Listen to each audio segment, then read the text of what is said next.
Bismillahirrahmanirrahim. Assalamualaikum warahmatullahi wabarakatuh. Alhamdulillahirabbil alamin wassalatu wassalamu ala asyrafil anbiya'i wal mursalin Muhammadin wa ala alihi wa sahbihi ajmain. Amma ba'du. Para jamaah sekalian, Bapak dan saudara sekalian rahmatullah, kita awali pertemuan kita dengan membaca basmalah. Bismillahirrahmanirrahim.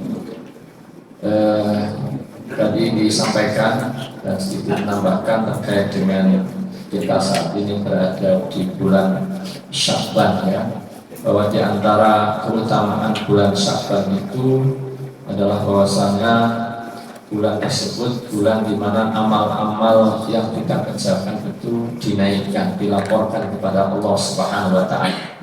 Maka dengan kita mengetahui hal tersebut, tentu ini diharapkan bisa memotivasi kita untuk kita meningkatkan amal soleh kita, memperbaiki amal-amal soleh kita. Jadi dari sisi jumlah diperbanyak, dari sisi kualitas ditingkatkan. Para jemaah sekalian, begitu pula di dalam bulan Sya'ban itu tadi disebutkan ada yang disebut dengan malam nisfu Sya'ban. Dan Imam Syafi'i pernah berkata bahwa telah sampai kepada kami bahwa doa itu diijabah, dikabulkan pada 5 jenis malam. Pertama adalah malam Jumat, yang kedua malam Idain, yaitu maksudnya adalah malam Idul Adha, Idul Fitri. Kemudian yang berikutnya adalah malam awal Rajab. Kemudian yang berikutnya yang kelima adalah malam nisfu Sya'ban. Jadi ini diantara keutamaan yang ada pada nisfu Sya'ban, kata Imam Syafi'i, doa-doa dikabulkan. Ya, ada 5 malam yang doa itu dikabulkan, salah satunya adalah malam nisfu Sya'ban. Artinya bahwa di malam tersebut diantara yang kita dianjurkan adalah banyak-banyak doa kepada Allah Subhanahu wa taala. Termasuk para jamaah sekalian, dalam satu hadis disebutkan bahwa ketika malam nisfu Sya'ban itu Allah akan mengampuni dosa seluruh hamba-hambanya kecuali 2 orang, yang paling kecuali 2 jenis orang yang tidak diampuni oleh Allah. Siapa? Yang pertama adalah musyrik, orang yang melakukan kesyirikan. Pada nisfu Sya'ban, pada malam nisfu Sya'ban, orang-orang akan diampuni oleh Allah kecuali yang pertama adalah orang yang melakukan kesyirikan.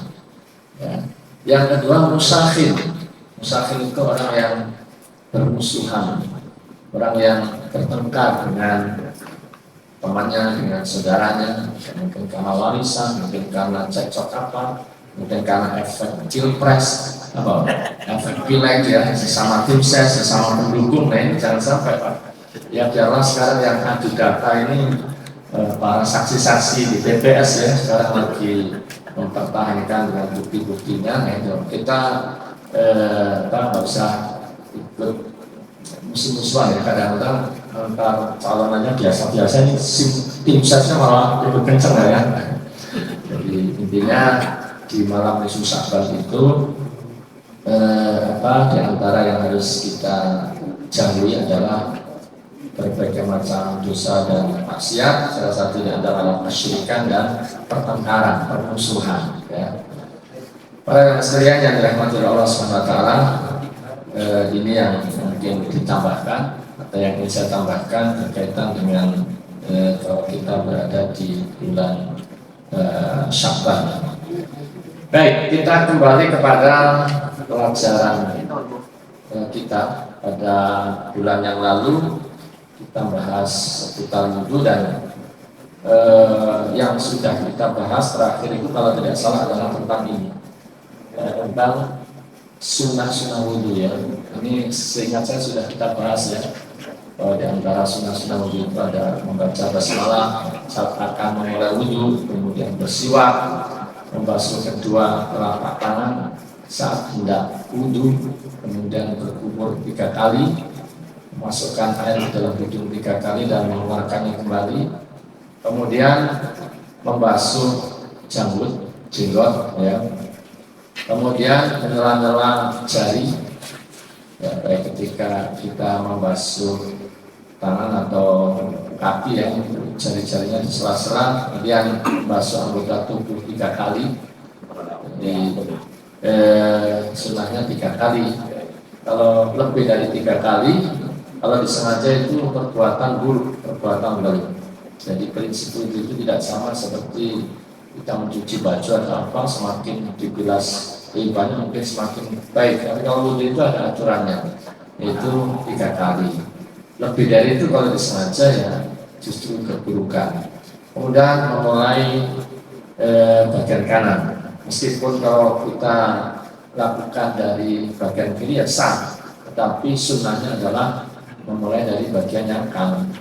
Kita membasuh tangan misalnya ya, tangan kanan kita dahulukan 3 kali dulu, baru kemudian kiri 3 kali.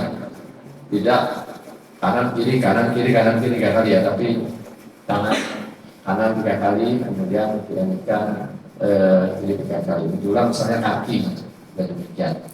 Jadi di antara sunnahnya itu memulai dari bagian yang kanan, dan ini bukan hanya dalam waktu hari saja.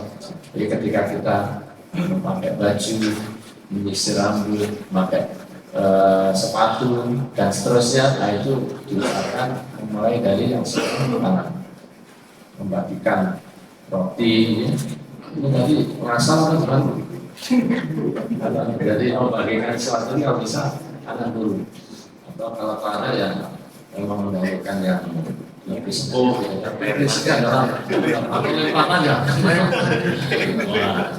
Jadi masih seperti itu. Yang kanan itu ditambahkan. Menggosok anggota yang disucikan, anggota tubuh yang memang bagian daripada anggota wudhu. Jadi bukan sekedar kalau tangan sekedar kucuran terus begini aja gitu ya, tapi mesti diputar-putar, digosok-gosok, itu sunnah ya. Kemudian mualat itu bersegera. Artinya dari anggota membasuh anggota satu kepada yang lainnya itu tidak dijeda dengan aktivitas yang lain.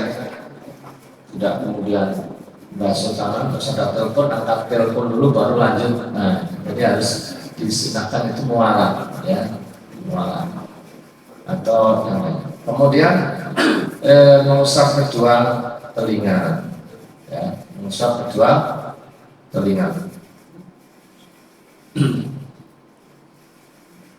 Jadi telinga itu diusap ya, bukan dibasuh. Kemudian memperluas cakupan basuhan pada wajah, tangan dan kaki.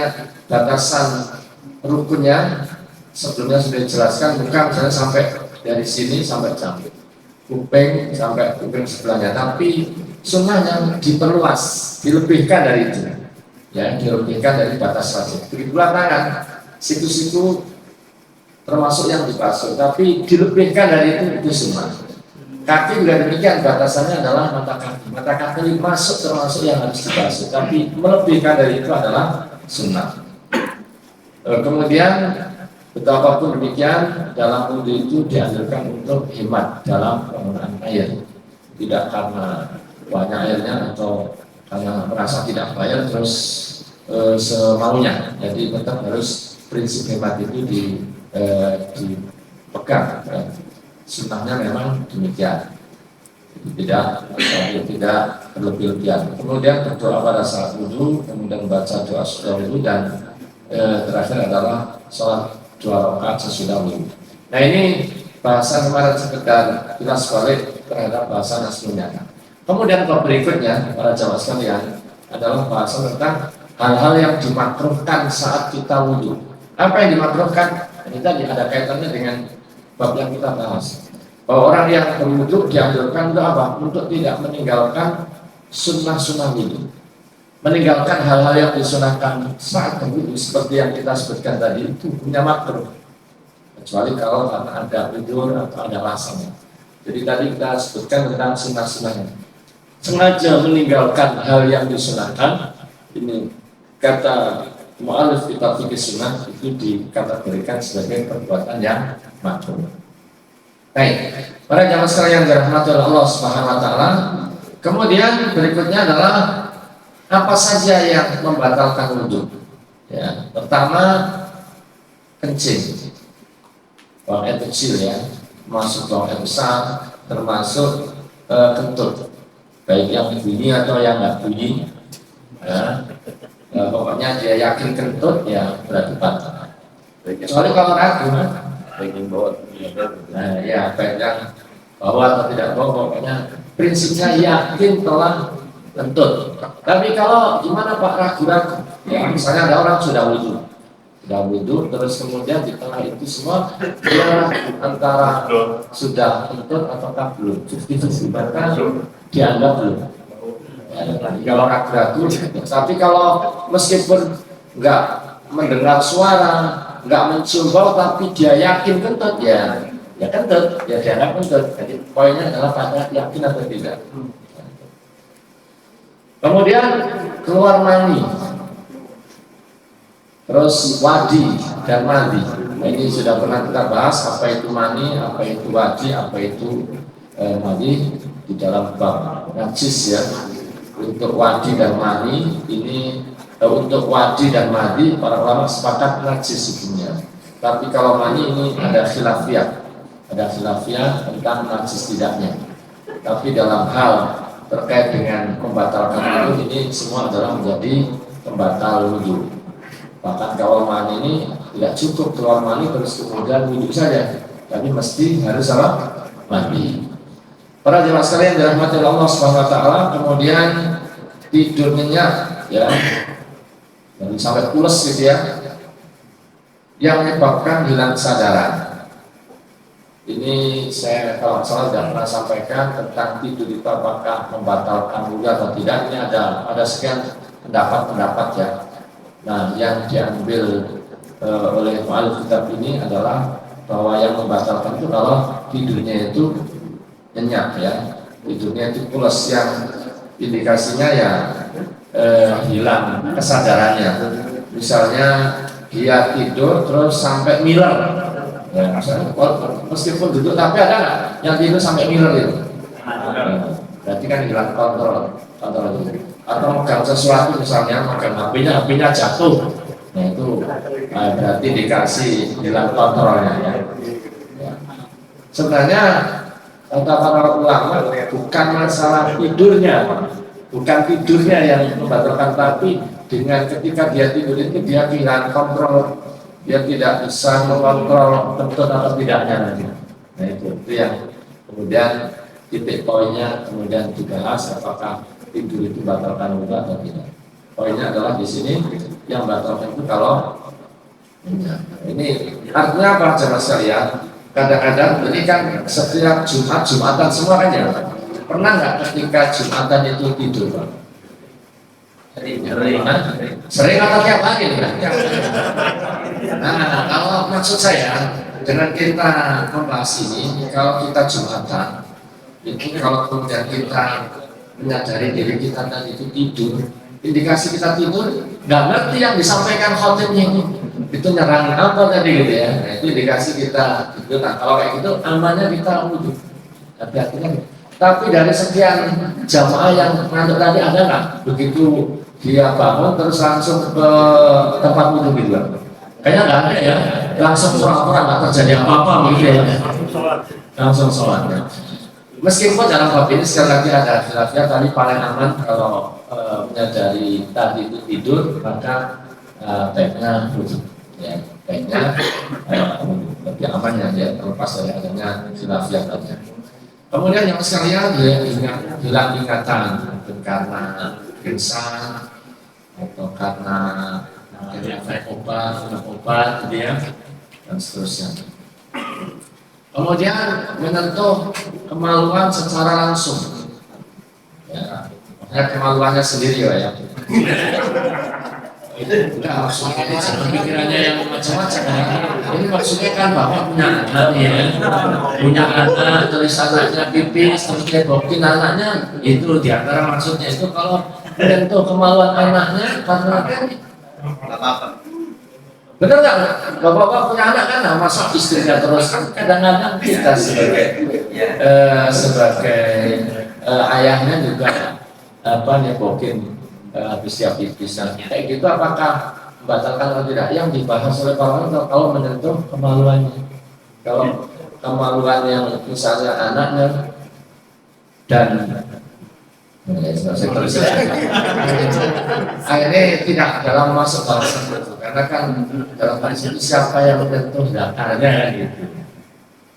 Jadi menyentuh, kalau di dalam kitab mazhab Syafi'i ya, dalam kitab yang bermadzhab Syafi'i itu disebutkan Pak ya, ini saya sebutkan ada matan Abu Suja itu disebutkan di antara hal yang batalkan wudhu itu adalah masufat farjil adami bibatinil kaf, itu menyentuh kemaluan manusia dengan ini kan telapak tangan itu ada punggung, ada bagian dalam sini. Ya, kalau di sini sebutkan itu dengan dibatil dengan ini. Kalau misalnya menyentuhnya itu gini ya misalnya kemaluannya terus ini enggak. Kalau menurut kitab ini mazhab Syafi'i itu kalau menyentuh dengan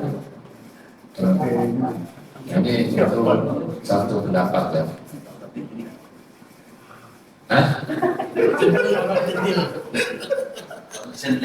Baik, jemaah sekalian, rahimahullah.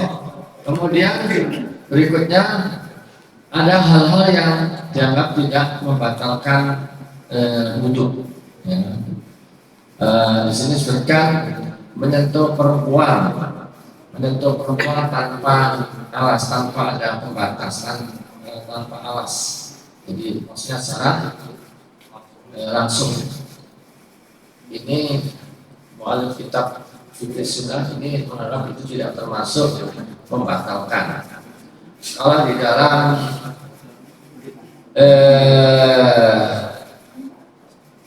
kitab di antara kitab yang bermadzhab Syafi'i, termasuk di antara membatalkan wudhu itu adalah lamsur rajulil mar'atal ajnabiyah, laki-laki menyentuh wanita ajnabiyah. Jadi bukan sekedar wanita, tapi wanita yang memang bukan istri kita, bukan mahram kita, min ghairi hailin, tanpa adanya pembatas. Ini kalau dalam mazhab Syafi'i ya. Jadi menyentuh wanita, utamanya wanita yang bukan istri, bukan mahram kita, tanpa pembatas itu dianggap sebagai pembatal. Tapi kalau mu'alif kitab fikih sunnah ya, itu ini masuk dalam kategori yang dianggap tidak membatalkan wudhu ya, karena memang bahasa tentang aula mastumenis dalam Al-Quran itu di antara yang mana itu jima ya, itu jima atau sendiri. Jamaah sekalian, kemudian di antara hal yang tidak membatalkan wudhu adalah keluarnya ya, atau keluar darah dari jalan yang tidak biasa sebagai jalan keluarnya darah.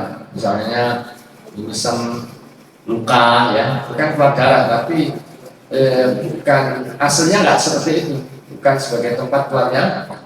Beda dengan kalau haid ya. Ini tidak membatalkan wudhu. Kemudian muntah. Ini mu'alif kitab ini mengikuti pandangan bahwa muntah tidak membatalkan. Kemudian memakan daging unta, ya, makan daging unta ini juga ini dianggap tidak membatalkan wudhu.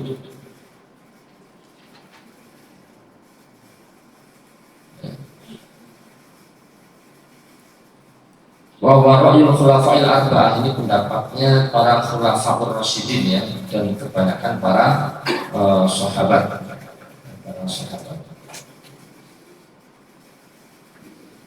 Ini yaitu dari dalam bab ini tentu ada pendapat yang lain, tapi mu'alif kitab ini masukkan dalam bab yang tidak membatalkan wudhu. Dalam satu hadis ada satu riwayat, seorang pernah bertanya pada Rasulullah, "Ana tawaddu min mafhumil ghanam, apakah kami mesti wudhu habis makan daging kambing?" Kata kata Rasulullah, in syi'ta tawadda, jika kamu mau wudulah, wa in syi'ta fala tawadda, kalau enggak berkenan ya enggak apa-apa, jangan enggak usah wudu. Nah, apakah kami harus wudu? Apakah kami mesti wudu? Kalau habis makan daging kurban, maka Rasulullah mengatakan na'am, tawadda min humul ibil. Ya, iya, wudulah ketika selesai makan daging kurban. Para jamaah sekalian dirahmati Allah Subhanahu wa taala. Kemudian yang berikutnya adalah keraguan seseorang apakah ia berhadas atau tidak. Ini yang saya katakan tadi. Kita sudah wudu, terus kemudian di tengah itu, ya entah itu di tengah sholat atau sebelum sholat, kemudian kita ragu-ragu apakah kita tadi itu buang angin atau tidak. Ragu-ragu ya, ragu-ragu, maka ini tidak membatalkan wudu. Kecuali kalau yakin. Kalau sudah derajatnya yakin maka batal meskipun tidak mencium bau atau tidak mendengar suara, karena ada orang yang di tangan Pak ya biar nggak suara. Jadi kalau dia yakin ya ini ya batal. Tapi kalau ragu tidak batal.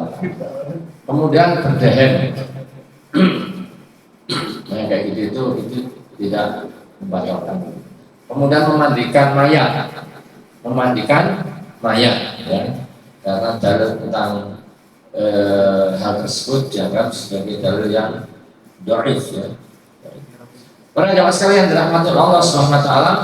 Kemudian berikutnya hal-hal yang mewajibkan wudu. Kapan sih wudu itu wajib? Kapan orang wajib wudu? Di sini disebutkan pertama adalah sholat, ya, baik sholat fardu seperti yang barusan kita laksanakan, atau misalnya sholat sunnah, dan ada yang tadi jam 9 atau jam 7 tadi sholat duha, meskipun sholat sunnah maka wudu adalah satu keharusan bagi kita, termasuk sholat jenazah, ya, sholat jenazah. Nah ini dalam bab ini para ulama sepakat, ya, para ulama sepakat. Nah kemudian berikutnya tawaf. Ketika orang tawaf, baik tawafnya itu kaitannya dengan umroh atau kaitannya dengan haji, maka mu'allif kitab Sahih Sunnah memasukkan dalam bab bahwa orang yang tawaf itu wajib punya wudu. Tapi dalam bab ini itu ada ikhtilaf, ya, ada ikhtilaf, ya. Ya, artinya bukan satu-satunya pendapat. Kebetulan mu'allif kitab Sahih Sunnah itu memasukkan di dalam bab yang wajib. Jadi ada juga yang mengatakan tidak wajib, ya. Kemudian yang berikutnya adalah masful mushaf, menyentuh mushaf Al-Quran. Ini juga dimasukkan di dalam kitab Fikih Sunnah sebagai di antara hal yang mewajibkan untuk wudu, karena Nabi SAW pernah menulis surat kepada penduduk Yaman yang isinya itu di antara adalah la yamassul Quran illa thahir. Janganlah menyentuh Al-Quran kecuali thahir. Kecuali apa? Thahir, orang yang suci. Nah, di antara makna suci dia suci dari hadas, ya, hadas besar maupun hadas kecil, ya. Para jamaah sekalian, nah, jadi yang para ulama sepakat itu adalah yang sholat. Adapun yang tentang tawaf wajib wudu atau tentang mushaf wajib wudu, ini khilafiyah. Ulama Alkitab ini termasuk yang mengikuti pendapat wajib, ya. Tapi terlepas dari itu semuanya, bagi yang mengatakan tidak wajib sekalipun, tetap mengatakan bahwa ketika membaca mushaf Al-Quran, baca Al-Quran, maka sangat dianjurkan untuk dalam kondisi apa? Suci, dalam kondisi punya wudu. Para jamaah sekalian dirahmati Allah Subhanahu wa taala. Kemudian tadi itu kapan orang itu wajib? Sekarang judulnya adalah kapan seseorang itu disunahkan wudu. Di wudu itu sunnah saja. Kapan? Itu pertama ketika berzikir kepada Allah Subhanahu wa taala. Di saat menyebut nama Allah, maka seyogianya orang itu dalam kondisi punya wudunya. Suatu ketika ada seorang sahabat mengucapkan salam kepada Rasulullah, dan saat itu Rasulullah sedang wudhu, dan Rasulullah tidak menjawabnya sampai selesai wudhu baru Rasulullah menjawabnya. Kemudian Rasulullah mengatakan, inna lam yamna'ni an arudda alaika illa anni karihtu an adkurullaha illa ala tahar. Ya, tadi saya tidak menjawab salammu, ya, itu adalah hanya karena saya itu tidak suka menyebut nama Allah kecuali dalam kondisi taharah. Jadi menjawab salam saja nunggu selesai lah, selesai wudhu, ya. Ini menjadi alasan, menjadi dalil bagi yang mengatakan bahwa di antara yang disunahkan untuk berwudhu itu adalah ketika berzikir kepada Allah Subhanahu wa taala. Kemudian ketika hendak tidur, ini juga seringkali menjadi kebiasaan kita, sebelum kita tidur maka kita di antara yang kita lakukan adalah wudhu terlebih dahulu. Di dalam satu hadis disebutkan, idza ataita majja'aka fatawadda wudu'aka lis-shalah. Jika kamu hendak tidur maka wudhulah seperti wudhu mau sholat. Kemudian bagi orang yang sedang junub, ketika mau makan, mau minum, atau mau mengulangi lagi jimaknya, maka dianjurkan untuk wudhu. Ya, jadi habis buang suami istri, Pak, ya, kan kadang-kadang aus, lapar gitu ya. Nah, sebelum minum, sebelum makan, nah itu ini dulu wudhu dulu. Ya, wudhu dulu. Atau mau mengulanginya ronde 2 atau berapa? Yakin ya.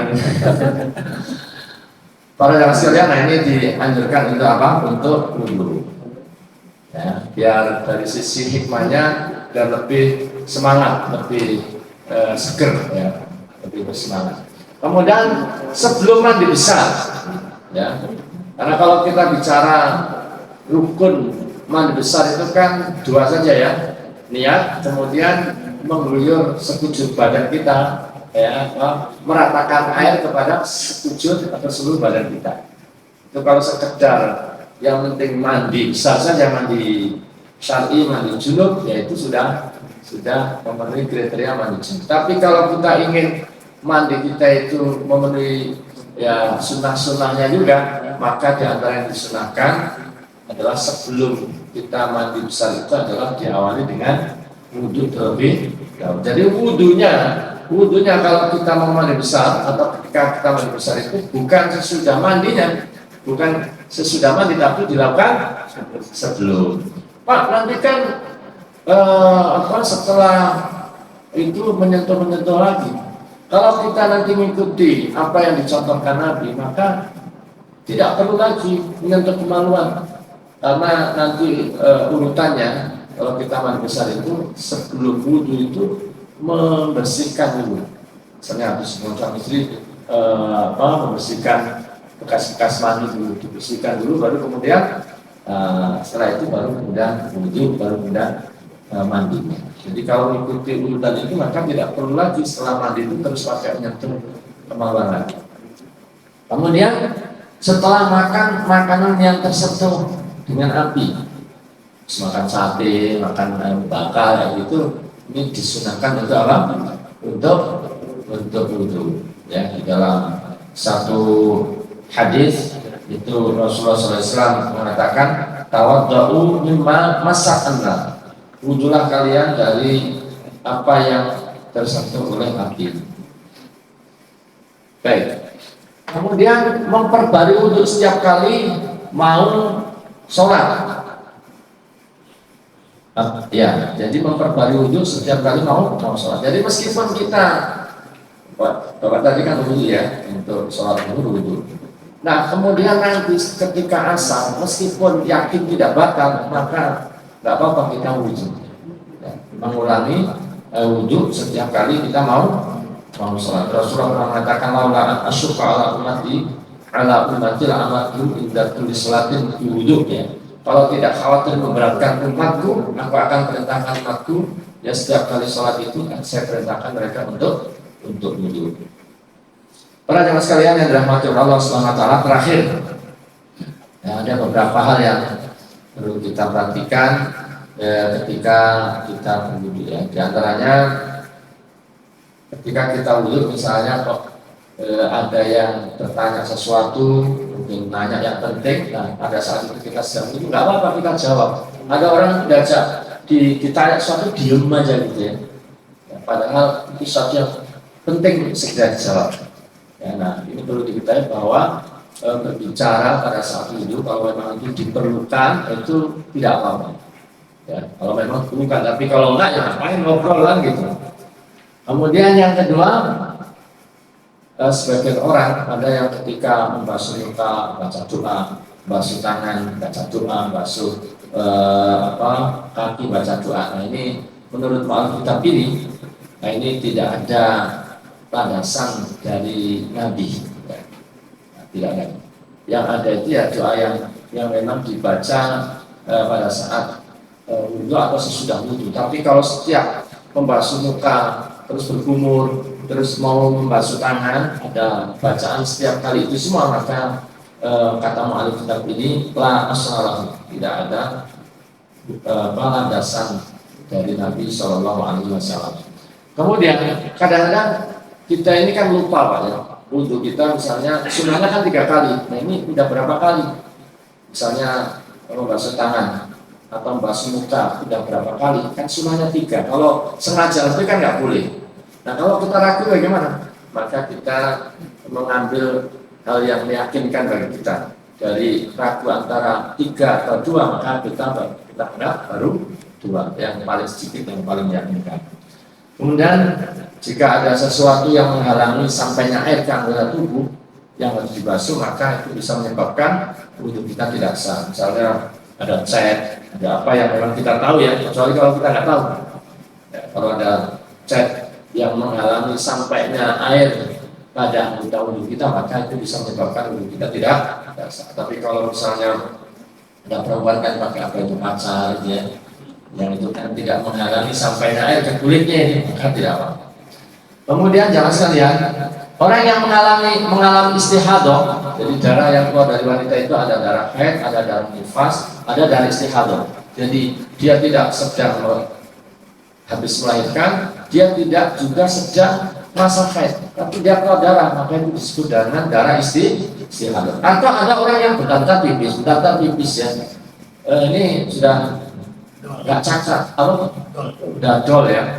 Atau misalnya orang yang selalu ingin kentut ya, bawaannya itu kayaknya pengen kentut aja. Nah, orang yang seperti itu jamaah sekalian, itu harus diajarkan wudu, diperintahkan wudu setiap kali mau sholat.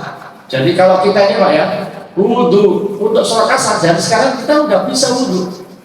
Artinya untuk sampai nanti maghrib, selagi kita tidak batal, tidak yakin batal, ya berarti masih bisa. Tapi kalau untuk orang yang mengalami kasus-kasus seperti tadi, wudunya itu adalah setiap mau sholat baru wudu. Kemudian di tengah sholat kok kayaknya keluar gitu ya, atau keluar angin gitu ya. Kalau itu dituruti, batal lagi, ya nggak akan pernah sholat. Maka kalau memang mengalami hal yang demikian, wudunya itu ketika mau sholat dan nanti di tengah sholat kok mengalami itu, terus saja sholat, insya Allah nggak apa-apa. Karena memang orang itu mengalami kondisi yang demikian. Sebab kalau harus berhenti sholat dulu lagi ya nggak pernah terlaksana sholat yang dia kerjakan. Kemudian ada orang itu yang wudu mandiri, tapi ada orang mungkin entah karena tua, entah karena seorang syekh terhadap muridnya ya, dia minta bantuan muridnya untuk dikucurin dengan air, maka itu termasuk perkara yang dibolehkan. Kemudian sebagian orang habis wudu atau habis mandi itu dibiarkan kering sendiri. Tapi ada juga yang kemudian dikeringkan dengan handuk atau yang semisal dengannya. Bolehkan? Kata mu'allif kitab ini tidak apa-apa ya, dibolehkan orang yang wudu atau orang yang mandi itu untuk mengeringkan dengan handuk atau yang semisal dengannya. Para jemaah sekalian, saya kira ini bahasan kita seputar wudu ya. Sekiranya ada pertanyaan seputar yang tadi disampaikan atau yang lainnya, dipersilakan. Ya, langsung silakan. Kalau air di sungai itu gimana, Ustaz? Atau kita Tidak apa-apa. Jadi jemaah sekalian dirahmati Allah SWT, pernah kita bahas tentang air, macam-macam air itu ada air mutlak. Di antara air mutlak berapa? Air yang suci dan mensucikan. Di antara yang masuk dalam kategori air mutlak itu termasuk air sungai, air sumur, air laut, air embun, air salju. Itu air masuk air mutlak, termasuk air yang berubah karena istilahnya menggenang lama atau di bawah pohon karena keruntuhan dedaunan kan kadang berubah karena itunya, itu nggak apa-apa, itu sah digunakan untuk berwudu. Nah, bagaimana dengan kadang kita kan nggak ada gayung terus kita, jelas sekalian yang ada batasan tentang sekian bulan dan seterusnya itu dalam kaitan kalau sesuatu itu atau air tersebut kecampuran najis, ya itu yang kemudian ada bahasan tentang berapa bulan. Tapi kalau air itu tadi itu habis kita pakai wudhu terus sisanya itu masuk ke situ, ini masuknya dalam bab air mustakmal. Apa hukum air mustakmal? Pernah kita bahas bahwa air mustakmal itu pendapat mazhab ini adalah sah digunakan untuk berwudhu. Jadi misalnya ditampung air yang kita gunakan karena kondisinya seperti yang ditanyakan tadi, atau karena memang lagi susah air, terus kemudian airnya itu habis wudhu terus digunakan untuk wudhu bagi suami, itu boleh kan? Kata oleh kitab ini itu boleh, termasuk sah digunakan untuk berwudhu. Wallahu a'lam. Ada lagi Pak?